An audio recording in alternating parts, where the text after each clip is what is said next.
Happy Sunday ಎಲ್ಲರಿಗೂ. ಹೇಗಿದ್ದೀರಾ ಎಲ್ರು? ನಾನಂತೂ ಸೂಪರ್ ಆಗಿದ್ದೇನೆ. ಚರ್ಚಿಗೆ ಹೋಗಿದ್ವಿ, ಪೂಜೆ ಮುಗಿಸಿ ಮನೆಗೆ ಹೋಗ್ತಾ ಇದ್ದೇವೆ. ಇವತ್ತು ನಾನು ನಮ್ಮ ಕಿನ್ನಿಗೋಳಿಯ ಕೊನ್ಸೆಟಾ ಆಸ್ಪತ್ರೆಯಲ್ಲಿ ನಡೆದ ಯಕೃತ್ತಿನ ಆರೋಗ್ಯ ಜಾಗೃತಿ ಶಿಬಿರಕ್ಕೆ ಹೋಗಿದ್ದೆ. ಈ ಕಾರ್ಯಕ್ರಮವನ್ನು ಮಿಲಾಗ್ರಿಸ್ ಕಾಲೇಜ್ ಆಫ್ ನರ್ಸಿಂಗ್ ವತಿಯಿಂದ ಆಯೋಜಿಸಲಾಗಿತ್ತು.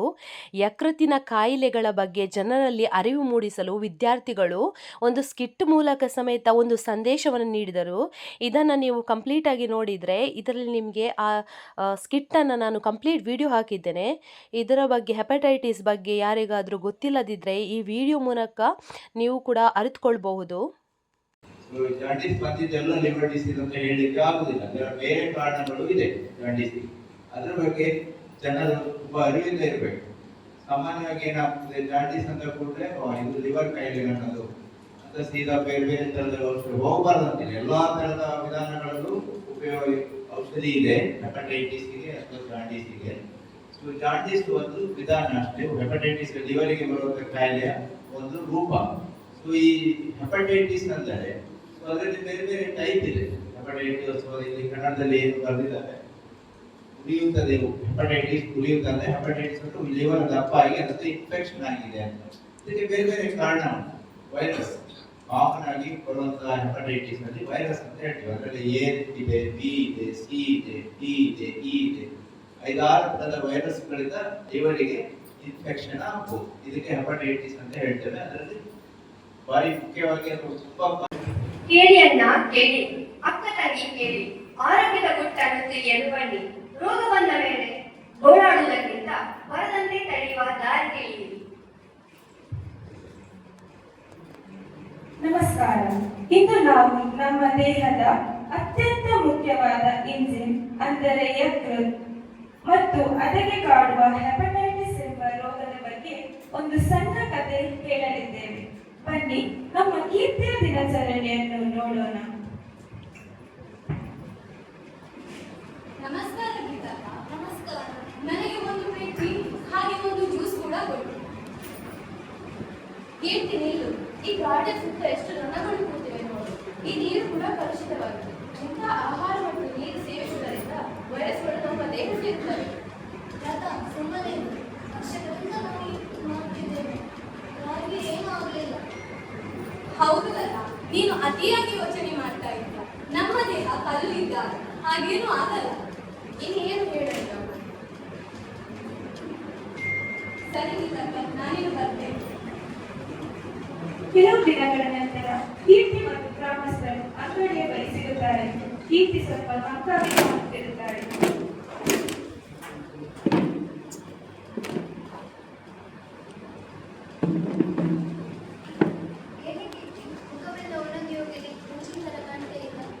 ಹೌದು, ಇತ್ತೀಚೆಗೆ ಕೆಲಸ ಜಾಸ್ತಿ ಆಗಿದೆ ಅನಿಸುತ್ತೆ. ತುಂಬಾ ಸುಸ್ತು.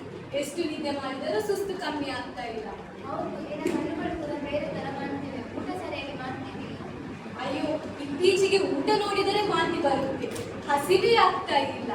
ಆದರೆ ಇದೆಲ್ಲ ಮಾಮೂಲಿ ಸುಸ್ತು. 1-2 ದಿನ ರೆಸ್ಟ್ ತಗೊಂಡ್ರೆ ಸರಿ ಹೋಗುತ್ತೆ. ಸರಿ, ನಾನಿನ್ನು ಬರ್ತೇನೆ. ಮತ್ತೆ ಕೆಲವು ದಿನಗಳ ನಂತರ ಕೀರ್ತಿ ಮತ್ತು ಲತಾ ಅಂಗಡಿಯ ಹತ್ತಿರ ಮಾತನಾಡುತ್ತಿರುತ್ತಾರೆ. ಕೀರ್ತಿ ತೀವ್ರವಾದ ನೋವಿನಿಂದ ಬಳಲುತ್ತಿರುತ್ತಾರೆ.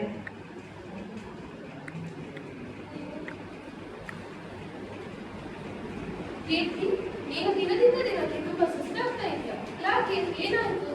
ಅಯ್ಯೋ, ನನ್ನ ಹೊಟ್ಟೆಯ ಬಲಭಾಗದಲ್ಲಿ ನನಗೆ ತಡೆಯಲಾಗದಷ್ಟು ನೋವಾಗ್ತಾ ಇದೆ. ಇತ್ತೀಚೆಗೆ ನನ್ನ ಮೂತ್ರದ ಬಣ್ಣ ಕೂಡ ತುಂಬಾ ಹಳದಿಯಾಗಿದೆ. ನನಗೆ ತುಂಬಾ ಸುಸ್ತಾಗ್ತಿದೆ. ನನ್ನ ಕಣ್ಣೆದುರೇ ನನಗೆ ಕತ್ತಲೆ ಬರ್ತಾ ಇದೆ. ಅಯ್ಯೋ, ನನಗೆ ಆಗ್ತಾ ಇಲ್ಲ. ಏನಾಯ್ತು? ನಾವು ಈಗಲೇ ಆಸ್ಪತ್ರೆಗೆ ಹೋಗೋಣ. ಬಾ, ಆಸ್ಪತ್ರೆಗೆ ಹೋಗೋಣ.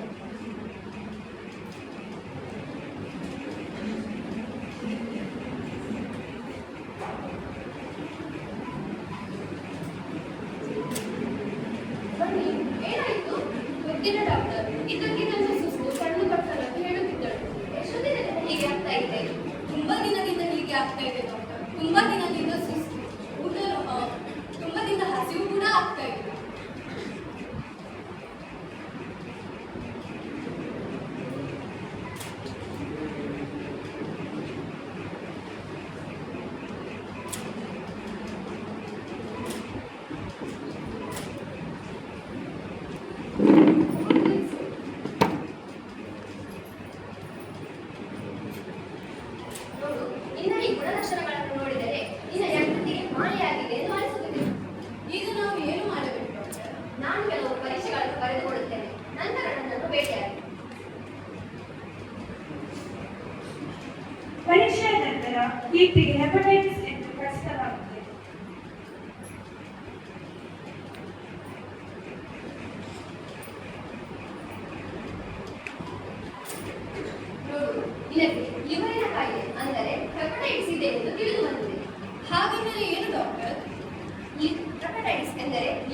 ಉರಿಯೂತ.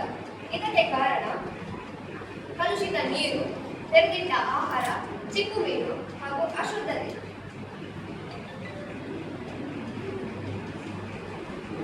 ಇದರ ಗುಣಲಕ್ಷಣಗಳು ಏನೆಂದರೆ ಹಿಮ್ಮಡಿ ನೋವು, ಹೊಟ್ಟೆ ನೋವು, ಸುಸ್ತು ಹಾಗೂ ಹಳದಿ ಬಣ್ಣದ ಕಾಯಿಲೆ, ಗಾಢ ಹಳದಿ ಮುಖ, ಮರದ ಬಣ್ಣದ ಬದಲಾವಣೆ, ವಾಂತಿ, ತೂಕ ಏರಿಕೆ. ಅಷ್ಟೇ ಅಲ್ಲ, ಇದನ್ನು ತಡೆಗಟ್ಟುವುದು ಹೇಗೆಂದರೆ ಮುಚ್ಚಿಟ್ಟ ಆಹಾರ, ಕುದಿಸಿದ ನೀರು, ಲಸಿಕೆ ಹಾಗೂ ಶೌಚಾಲಯ ಬಳಸಿದ ನಂತರ ಕೈಯನ್ನು ಸರಿಯಾಗಿ ತೊಳೆಯುವುದು ಅತ್ಯಗತ್ಯ. ಹಾಗೆಯೇ ಸಮತೋಲಿತ ಆಹಾರವು ಅಗತ್ಯ.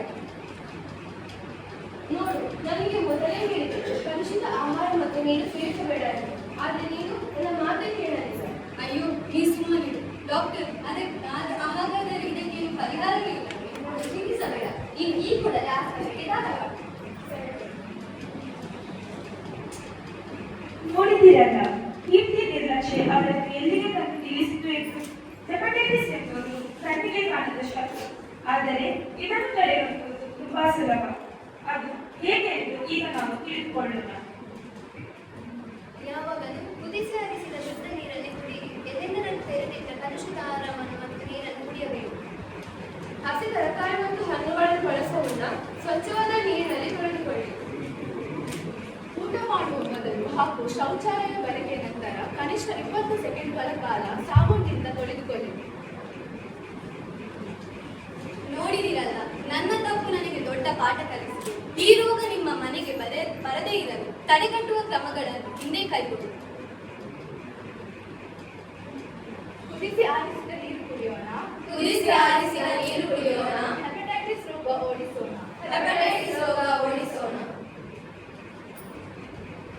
ಸ್ವಚ್ಛ ಆಹಾರ, ಸ್ವಚ್ಛತೆಗಳು, ಸ್ವಚ್ಛ ಆಹಾರ, ಸ್ವಚ್ಛತೆಗಳು, ಆರೋಗ್ಯವಂತರಿವರಿಗೆ ಇವೆ ಕೀಡಿಗಳು. ಲಸಿಕೆ ಹಾಕಿಸಿ ಜೀವ ಉಳಿಸಿ. ಲಸಿಕೆ ಹಾಕಿಸಿ ಜೀವ ಉಳಿಸಿ. ಹೆಪಟೈಟಿಸ್ ಮುಕ್ತ ಸಮಾಜ ಬೆಳೆಸಿ. ಹೆಪಟೈಟಿಸ್ ಮುಕ್ತ ಸಮಾಜ ಬೆಳೆಸಿ. ಆರೋಗ್ಯವೇ ನಮ್ಮ ಸಂಪತ್ತು, ಆರೋಗ್ಯವೇ ನಮ್ಮ ಸಂಪತ್ತು, ಜಾಗೃತಿಯೇ ನಮ್ಮ ರಕ್ಷಣೆ. ಜಾಗೃತಿಯೇ ನಮ್ಮ ರಕ್ಷಣೆ. ಅತಿಯಾದ ಸುಸ್ತು, ಕಣ್ಣು ಕತ್ತು ಉಗುರು ಹಳದಿಯಾಗುವುದು, ಗಾಢ ಹಳದಿ ಮೂತ್ರದಂತಹ ಲಕ್ಷಣಗಳು ಕಾಣಿಸಿಕೊಂಡ ತಕ್ಷಣವೇ ನಿರ್ಲಕ್ಷ್ಯ ಮಾಡದೆ ವೈದ್ಯರನ್ನು ಕಾಣಿ. ನೆನಪಿಡಿ, ಹೆಪಟೈಟಿಸ್ ಮುಂಜಾಗ್ರತೆಯಿಂದ ಮಾತ್ರ ಗೆಲ್ಲಬಹುದು.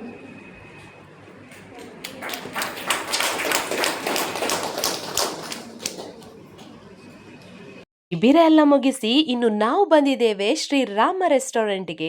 ಇದು ಕಿನ್ನಿಗೋಳಿಯಲ್ಲಿ ತುಂಬ ಫೇಮಸ್. ನೀವು ಕೂಡ ವೆಜಿಟೇರಿಯನ್ ಆಗಿದ್ದು ಒಳ್ಳೆ ಹೋಟೆಲನ್ನು ಹುಡುಕ್ತಾ ಇದ್ರೆ ನೀವು ಈ ಹೋಟೆಲಿಗೆ ಮಸ್ಟ್ ವಿಸಿಟ್ ಮಾಡಬೇಕು. ಜೊತೆ ನನ್ನ ಮಗ ಬಂದಿದ್ದ, ಆದ್ದರಿಂದ ಎಲ್ಲ ಅವರ ಫೇವ್ರೇಟನ್ನೇ ನಾವು ಆರ್ಡ್ರ್ ಮಾಡಿದ್ವಿ. ಮೊದಲು ಗೋಬಿ ಮಂಚೂರಿಯನನ್ನು ಆರ್ಡ್ರ್ ಮಾಡಿದ್ವಿ, ಅದಂತೂ ಸೂಪರ್ ಆಗಿತ್ತು. ನೆಕ್ಸ್ಟ್ ಫ್ರೈಡ್ ರೈಸ್, ನೂಡಲ್ಸ್ ಮತ್ತು ಅವನಿಗೋಸ್ಕರ ಸ್ಟ್ರಾಬೆರಿ ಶೇಕನ್ನು ಆರ್ಡ್ರ್ ಮಾಡಿದ್ವಿ. ಎಲ್ಲವೂ ಟೇಸ್ಟ್ ಅಂತೂ ಸೂಪರ್ ಆಗಿತ್ತು. ನನಗಂತೂ ತುಂಬ ಇಷ್ಟ ಆಯಿತು.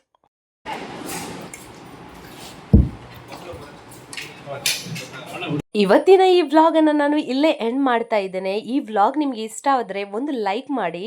ನನ್ನ ಚಾನಲನ್ನು ನೀವು ಸಬ್ಸ್ಕ್ರೈಬ್ ಮಾಡದೆ ನೋಡ್ತಾ ಇದ್ದರೆ ಇವಾಗಲೇ ಸಬ್ಸ್ಕ್ರೈಬ್ ಮಾಡಿ, ಸಪೋರ್ಟ್ ಮಾಡಿ. ಇನ್ನು ನಾಳಿನ ವ್ಲಾಗಲ್ಲಿ ಮತ್ತೊಂದು ವಿಚಾರ ಜೊತೆ ಮತ್ತೆ ಸಿಗ್ತೇನೆ. ಟೇಕ್ ಕೇರ್, ಬಾಯ್ ಬಾಯ್.